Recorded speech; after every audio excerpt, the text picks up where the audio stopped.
Welcome back. We're coming to you live tonight from Yorba Linda, California. We're actually in the front lawn of the home Richard Nixon was born in and grew up in. I want to bring you a new video from Houston, Texas. It shows a man being confronted for ripping up Ted Cruz yard signs. It happened in the wealthy liberal neighborhood of Montrose. Be warned, the video is upsetting in that it shows a lunatic in his natural habitat. Here it is. I would watch. Be careful. You know, I have bought 100 of these. I'm about to put more out. Cool. All right. Well, I'll feel better about this. I hate Ted Cruz. I hate Ted Cruz. I hate Ted Cruz. I hate Ted Cruz. Well, we're not licensed veterinarians, but it does seem obvious the Zombie Raccoon Virus is spreading outside of the Northeast, so stay safe. Well, despite plenty of examples of violence and extremism and mob behavior from the left, the media have decided to ban the word mob and coalesce around a new storyline. You better vote Democrat or you're a racist, sexist, or literally a traitor to your country. Quislings meekly march in lockstep behind a morally disabled president.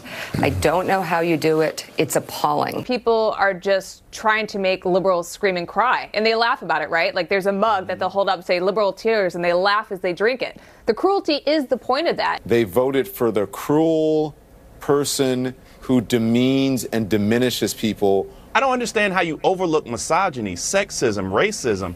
I don't understand how you can just sit back and say, you know what, all of that's okay because I'm going to get, all of these judges elected or I'm going to get a tax break. I just think that that's not what it means to be American. Dan Bongino is a former NYPD officer, NRA TV contributor, author of the book Spygate, The Attempted Sabotage of Donald J. Trump. Dan, thanks a lot for coming on tonight. There's been a shift. So Trump got elected, obviously shocked and horrified a lot of people in Washington and New York. But they, for a while, decided to attack him and not the tens of millions of people who voted for him, not the whole middle of the country. Now they are. Now the idea is it's not just Trump who is bad. It's anyone who might support Trump is bad. Yeah, this is really an incredible phenomenon. I mean, I've never seen anything like this where the media is playing referee solely for one side. It's like a boxing match where, one side's wearing brass knuckles, we're wearing 20-ounce gloves, and they're yelling at us for a kidney punch or something, Tucker. It's ridiculous, but there's a couple things going on here.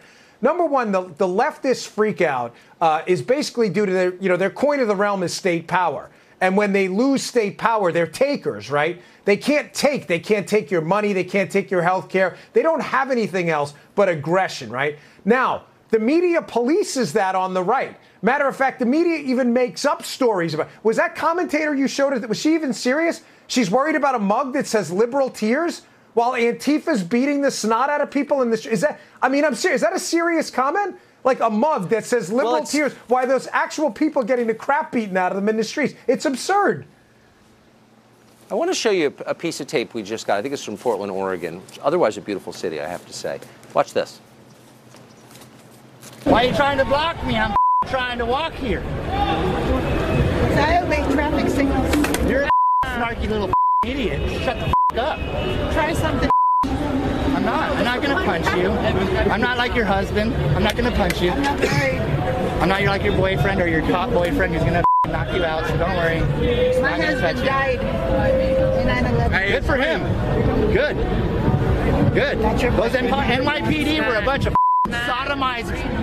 sodomizing immigrants with their bully sticks. So yeah, your husband probably should rot in the grave. He doesn't know her. She's wearing an NYPD hat, so he starts screaming at her. My husband died on 9/11, she says. Good, he says. What's going on here? Tucker, Truck 7 of the Emergency Services Unit, the NYPD, was in the precinct I was in the 75th precinct when I was a cop. They lost multiple members running in those buildings on 9/11 to save people's lives.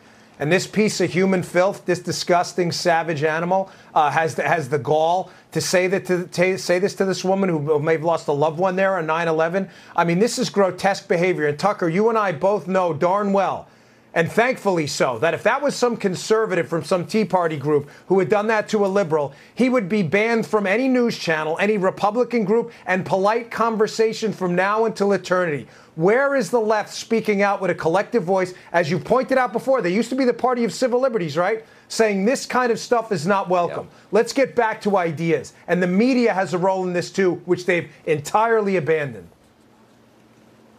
It does seem the closer we get to an election, the more united the press becomes in its mission, which is to carry water for the Democratic Party. I mean, all the kind of pretense falls away, and they just basically are running a continuous 24-hour-a-day commercial for the Democrats. Tucker, it's a straight-up power play. It's the reason the immigration argument's covered the way it is as well. This was never about compassion for immigrants. It's not about refugees. This is about votes. They lost votes amongst working-class people, and they're trying to make it up with illegal immigrant votes. This has always been the play. Yeah. If they cared, they'd be concerned about the tens of thousands of Americans dying every year of drug ODs, but they don't.